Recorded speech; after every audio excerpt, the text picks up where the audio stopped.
यह रही रावण की भक्ति की कहानी, जो हमें यह सिखाती है कि कोई भी व्यक्ति, चाहे वह कितना भी शक्तिशाली या अहंकारी क्यों न हो, सच्ची भक्ति और ज्ञान का आचरण कर सकता है। बहुत समय पहले की बात है। लंका के स्वर्णिम महलों में एक अपार, तेजस्वी, बलशाली और अत्यंत ज्ञानी राक्षस राजा निवास करता था, रावण। यद्यपि वह रामायण में एक खलनायक के रूप में प्रसिद्ध है, परंतु उसकी भक्ति, विद्या और तपस्या भी कम अद्भुत नहीं थी। रावण भगवान शिव का अनन्य भक्त था। उसने घोर तपस्या की थी, हजारों वर्षों तक बिना अन्न जल के, केवल ध्यान और मंत्रों के माध्यम से। एक कथा के अनुसार रावण ने शिव को प्रसन्न करने के लिए अपने 10 सिर एक एक कर अर्पण किए थे। हर बार एक सिर काटकर वह अग्नि में अर्पित करता।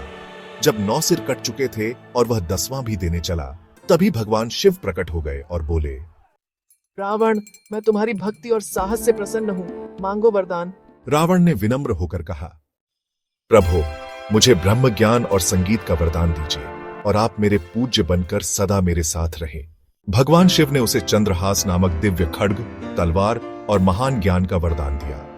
रावण ने उसी दिन से भगवान शिव को अपना आराध्य माना और हर दिन उनकी पूजा करता।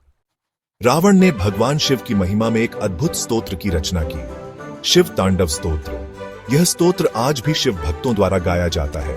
उसकी हर पंक्ति में रावण का भक्तिभाव, सौंदर्य और शिव के प्रति अपार समर्पण झलकता है।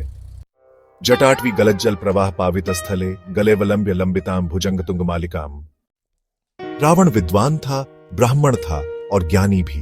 वह सामवेद का महान झाता था और उसने लंका को स्वर्ग के समान सुशोभित किया था। लेकिन उसकी सबसे बड़ी कमजोरी थी अहंकार।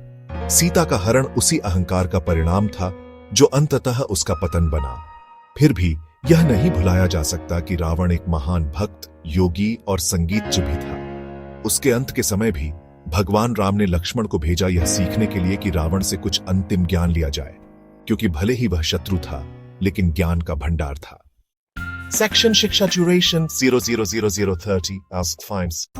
रावण की भक्ति हमें सिखाती है कि भक्ति केवल अच्छे लोगों का गुण नहीं, बल्कि वह हर उस हृदय में बस सकती है जो पूर्ण समर्पण से अपने ईश्वर को पुकारे।